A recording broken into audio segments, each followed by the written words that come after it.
Bonjour, du coup aujourd'hui on va parler du costume frais. Notre idée c'était de vous proposer un des costumes les plus légers du marché. Et pour ça on est allé chez Hardy Minis où on a trouvé notre bonheur avec une matière qui s'appelle le fresco. En gros, quand il fait chaud, c'est le costume parfait. J'ai une petite anecdote assez marrante avec Hardy Minis, donc ça fait 50 ans qu'ils font des tissus et ils ont une qualité telle que ça a été validé par la reine d'Angleterre. On a décidé de décliner ce costume en 3 coloris. Un marine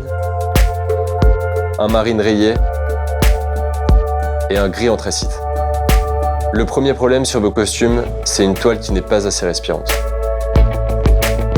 La laine fresco de chez Hardy Minis est faite sur une laine vierge.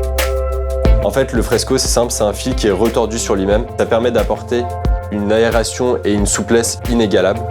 C'est une construction ultra light, sans doublure, sauf dans les manches. En termes de légèreté, on peut pas faire mieux. Le second problème sur vos costumes, c'est que la matière se froisse trop rapidement. La laine de chez Hardy Minis, elle est très aérée parce qu'en fait, ils utilisent énormément de fils de laine. Et en fait, tous ces fils de laine, ils sont torsadés et c'est ce qui apporte au tissu justement toute cette légèreté et qui donne cette souplesse au tissu. Le fresco, c'est une laine qui se tient et qui se froisse peu.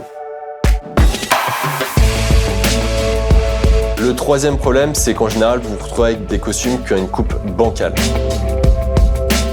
Pour la coupe de notre pantalon, on est sur quelque chose de très contemporain, donc une coupe semi-slim et une veste assez fitée pour avoir un tombé parfait. Les détails assez intéressants qu'on a dans notre veste et justement qui apportent aussi une confection assez intéressante, c'est qu'on est sur une parmenture américaine. Ça, c'est une parmenture américaine, donc on a le tissu extérieur qui sera le même qu'à l'intérieur. Du coup, on est parti sur une épaule napolitaine et c'est un choix très judicieux. Ça va donner un petit peu de structure au costume, mais sans être dans quelque chose de trop engagé. Le dernier problème, c'est que vos costumes vieillissent mal.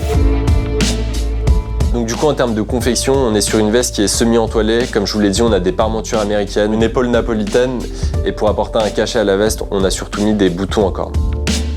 Pour les détails du pantalon, on a des pattes de serrage, ce qui permet au pantalon de vous accompagner dans le temps.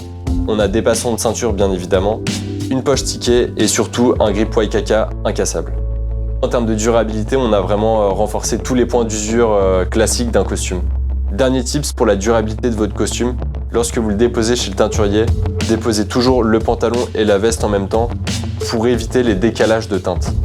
Les 3 couleurs qu'on a choisies sont indémodables et l'objectif c'est que vous puissiez garder votre costume toute une vie.